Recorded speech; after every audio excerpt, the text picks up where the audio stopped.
The biggest lie about success isn't about talent or luck. It's that you need to do more. The top 1% prove you actually need to do less, but with ruthless precision.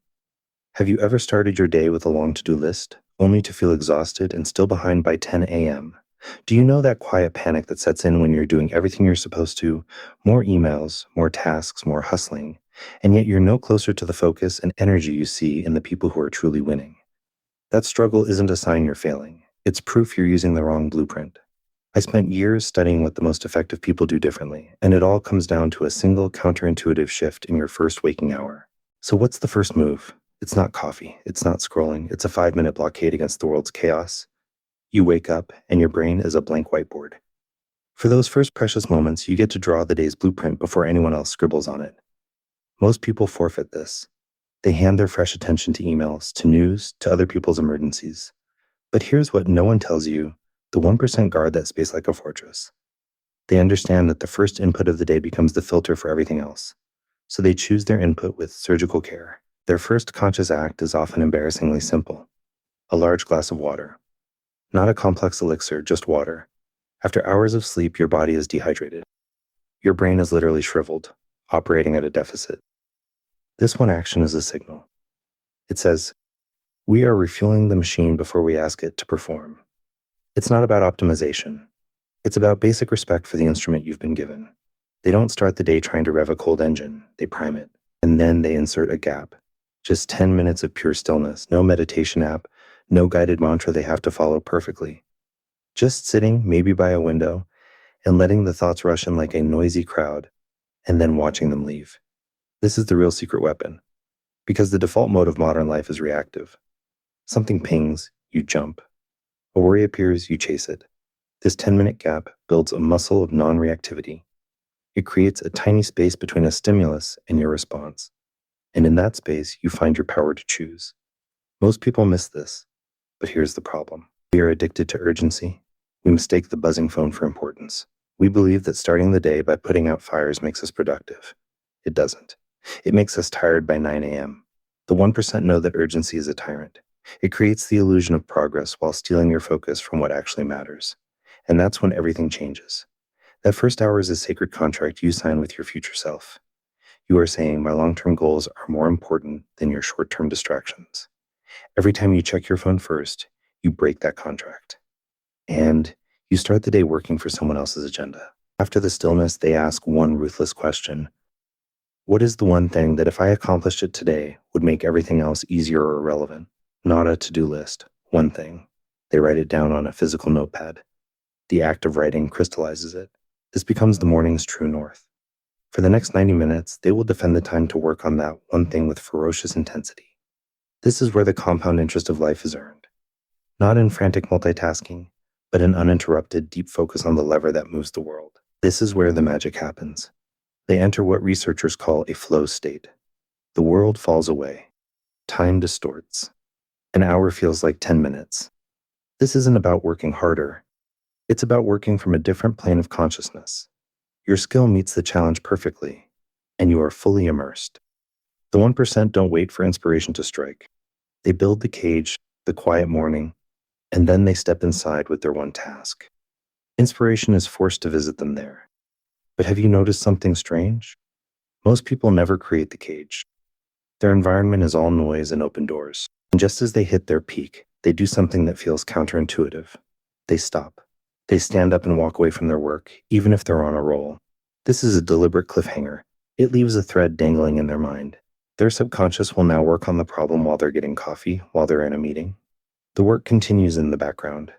They've hacked their own brain to be productive, even when they're not actively trying. By contrast, most people work until they're drained, leaving no mental energy for the rest of the day. Then and only then comes the first meal. It's not sugary cereal or a pastry that will spike and crash their energy. It's protein, healthy fats, fuel designed for endurance, not a quick explosion. They treat their body like the high-performance vehicle it is. You wouldn't put cheap fuel in a race car. This isn't about diet dogma.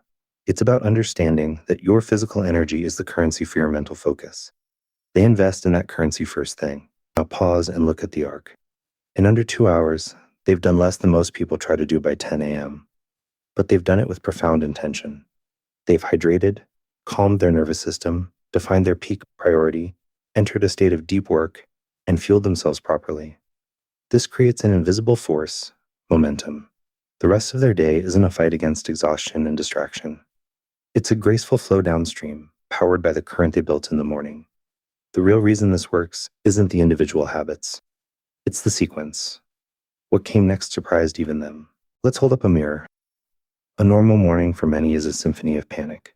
Snooze, scramble, caffeine spike, scroll through bad news, react to emails, rush out the door. Your brain is hijacked before you've even thought a single original thought. You start the day already behind, already playing defense. Your willpower is depleted by breakfast. You spend the afternoon trying to climb out of a hole you spent the morning digging.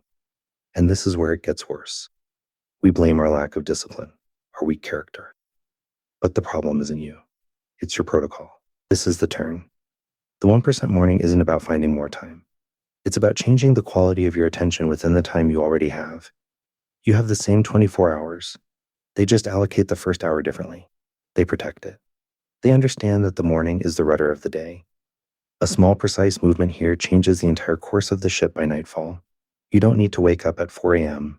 You need to wake up and, for 1 hour, be the director of your life instead of an extra in someone else's movie. Trying this feels awkward. The stillness is uncomfortable. Your mind rebels. The urge to check your phone is a physical itch. You might only manage 5 minutes of deep work before distraction wins. That's not failure. That's the muscle warming up. The 1% didn't build this routine in a week. They built it one cracked attempt at a time. They fell off, forgot, and started again. The habit isn't the perfect execution. The habit is the return. The stubborn decision, after a chaotic morning, to try the sequence again tomorrow. Now, let's project this forward. One morning changes little, but a week of them creates a subtle shift. A month, and you start your days with a default calm. A year, and the compound interest is staggering. You've logged hundreds of hours of deep work on your most important projects. You've trained your nervous system to default to calm, not panic. You've reclaimed a sense of agency over your own life. The external circumstances might not have changed, the same job, the same challenges, but you have changed. You are now responding from a place of strength, not reacting from a place of scarcity. This discipline ripples outward. Because you start the day fulfilled by your own progress, you have more patience for your family. You have more creativity for problems at work. You have more resilience for setbacks. You stop chasing the approval of the world because you've already given yourself the approval that matters, the proof that you can keep a promise to yourself. Here's what no one tells you. The 1% morning isn't a productivity hack. It's a dignity hack. It's the daily practice of treating your own potential as something sacred. And the final piece happens the night before. The 1% don't just hope for a good morning. They set its table. They decide on that one thing before bed. They place the glass by the sink. They put their phone in another room. They make the right choice the easy choice. They reduce friction to zero. When the alarm sounds, the path of least resistance is already the path they designed. The battle is won in the preparation, not in the moment of tired willpower. So this is the invitation, not to mimic a billionaire's 4 a.m. cryotherapy routine, but to claim your first hour as your own. Start with just one of these pieces. Maybe it's the glass of water. Maybe it's 5 minutes of sitting by the window. Anchor one tiny habit of intention into the chaos. Watch how it creates a small eddy of calm, then add another. Build your sequence slowly, brick by brick. You are not trying to overhaul your life in a day. You are trying to win the first hour, and then let that hour win the day for you. So we started by wondering if a single morning could really change the game. Here's what we've uncovered. It begins with an effortless ritual, a glass of water, followed by a conscious choice to avoid the addiction to urgency and find stillness. That quiet creates the clarity to ask one ruthless question: what's the one thing that matters most today? From there, you build a flow state tunnel, intentionally protecting it even when you're at your peak. And what powers it all isn't more time or hustle, but the invisible momentum and strategic fuel you choose. It's an invitation to a quieter, more deliberate start, one that compounds into a different life, not by racing against the clock, but by designing your peace into it. Your most powerful tool isn't an alarm clock. It's the quiet space between the alarm and the world.